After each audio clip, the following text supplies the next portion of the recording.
Selebrasyon ng Hibla Weavers Fair ngayong taon, ating pag-uusapan kasama si Dr. Julius L. Liaño Jr., Director 4 ng Department of Science and Technology, Philippine Textile Research Institute.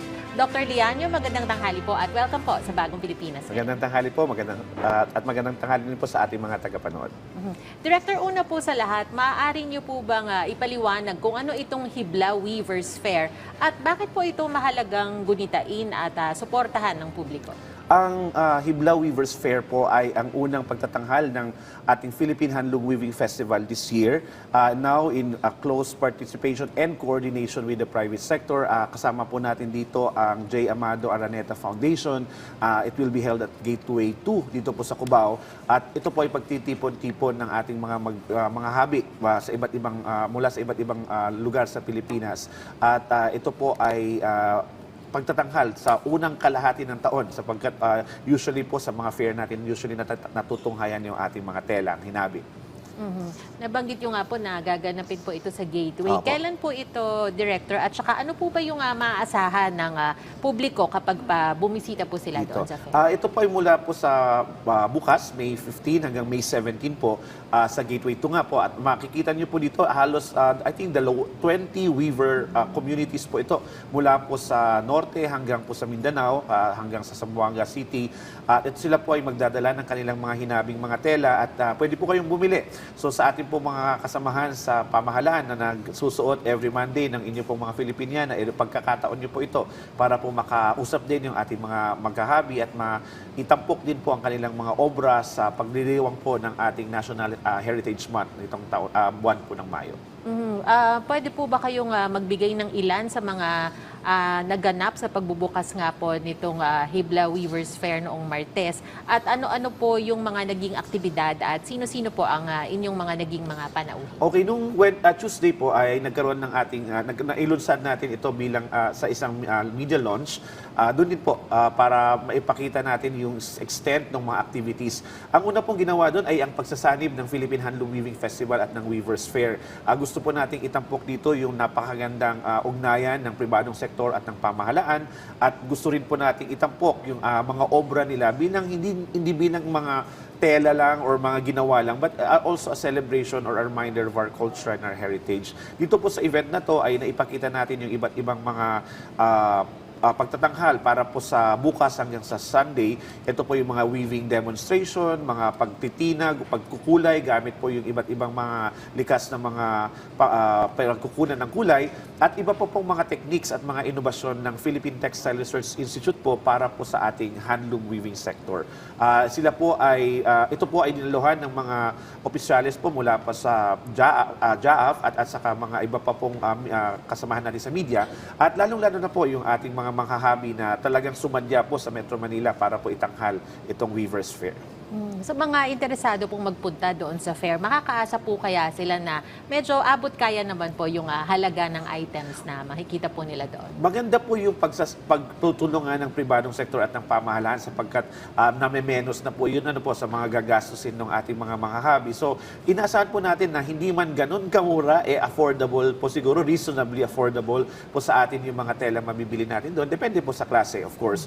At gusto po namin tiyakin na ito ay talaga pong hinabi ng ating mga artisans at mga habi sa iba't ibang lugar sa Pilipinas. Kaya yun po yung maasahan nyo doon. It's an authentic display of our handloom weaving textiles and a celebration, of course, of the colors, the lines, the silhouettes, and the designs that we have from our weaving communities. Isa po sa ilulunsad sa event, yun pong National Authentication Handloom Weaving Mark.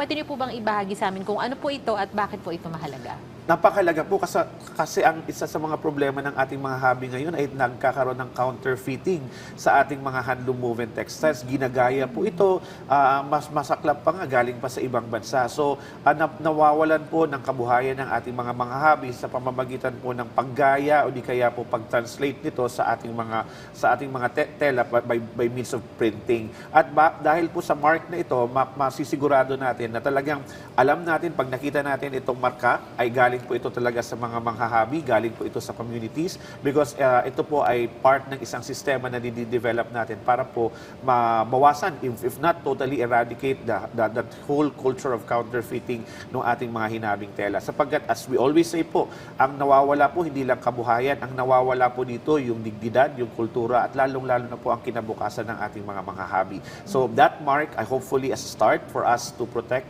yung ating pong mga nilikha at ang ating mga hinabing tela po mula sa mga habi natin at ang ating mga artisans. Nabanggit yung nga po yung counterfeiting daw. So, meron po ba tayong tips na pwedeng ibahagi po para po malaman na ay legitimate na ano tong telang tong Opo, I think ang una po siguro doon kasi ang isa sa mga kina-counterfeit din yung malong sa Mindanao.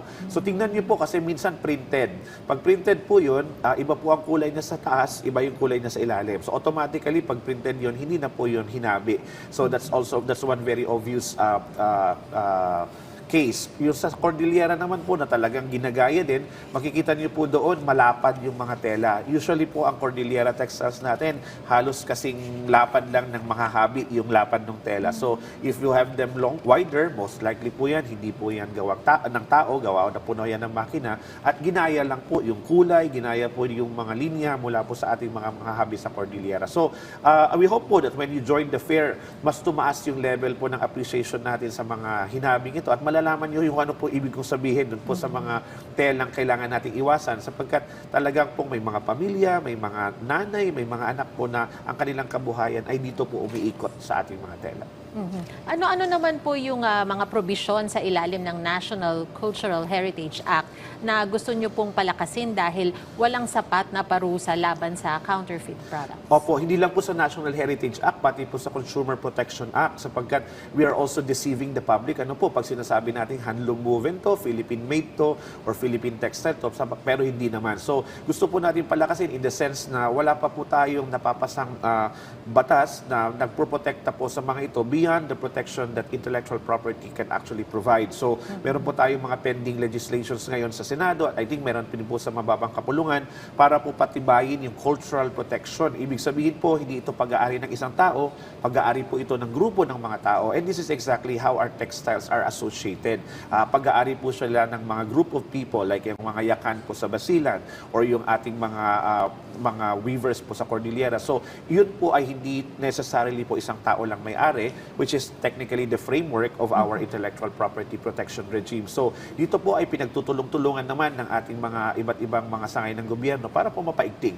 And hopefully po, maprotektahan nga talaga natin yung ating mga sariling mga tela.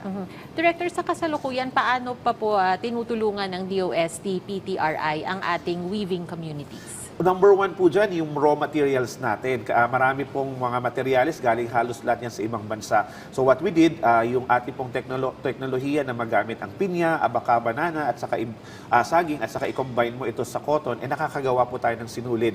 As a matter of fact, pupunta po kami sa Benito Soliven, sa Isabela, sa weekend, para po pasinayaan yung ating isang natural textile fiber innovation hub. Gawaan po ito ng hibla mula po sa saging na gagamitin po ng mga manghahabi natin sa Visayas, ay sa Cagayan Valley at saka po sa Cordillera. So, these are efforts to make these raw materials available to them. Aside from that, yung design po ng mga looms, yung access nila sa mga looms at saka training, these are all parts po of our effort para po maayudahan, ika nga na hindi always in the form of cash, but in the form of training, in the form of goods, in the form of services that the government can actually provide for our weaving communities. Para naman po sa kaalaman ng ating mga kababayan, bakit po mahalagang suportahan ito pong ating mga handloom weavers sa bansa?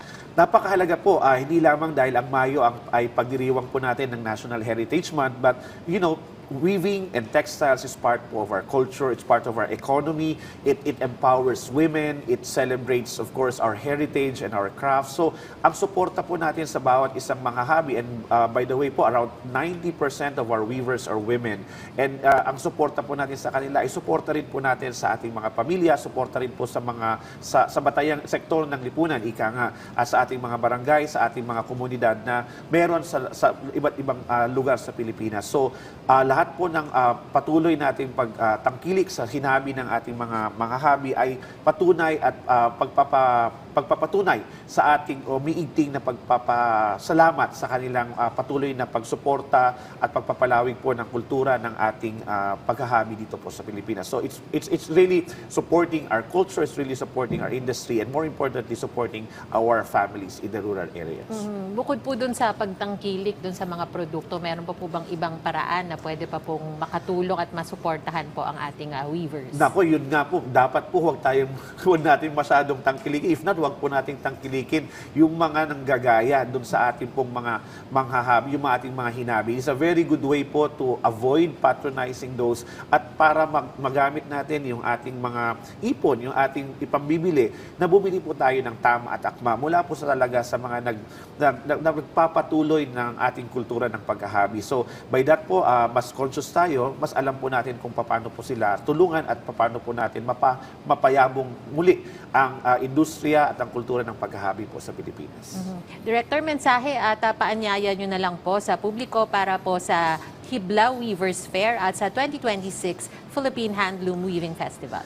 Inaanyahan po natin ang lahat, lalong-lalo na po ang ating mga kasamahan sa pampublikong sektor na bisitahin niyo po ang ating Weavers Fair. Gaganapin po ito sa Cubao at makikita niyo po sa Facebook page ng PTRI ang ibang mga detalye at gusto po namin pong gamitin ang pagkakataon na ito para po ibigyan ng assurance ang ating pong mga manghahabi na ang gobyerno, ang pamahalaan, ang estado po at tayo pong mga Pilipino ay tumusuporta at nananalig sa napakagandang kinabukasan para po sa ating mga tela at sa ating mga manghahabi. At sana po ay patuloy po natin silang tangkilikin, patuloy po natin ikarangal ang paggamit at pagtangkilik sa ating sariling hinabi. At gaya po ng sinabi namin at palagi po namin sinasabi, sama-sama po tayo sa paghabi ng isang matatag at maginhawa at panatag na bagong Pilipinas. Alright, maraming salamat po sa inyong oras. Dr. Julius L. Lianio Jr., Director 4 ng DOST, Philippine Textile Research Institute.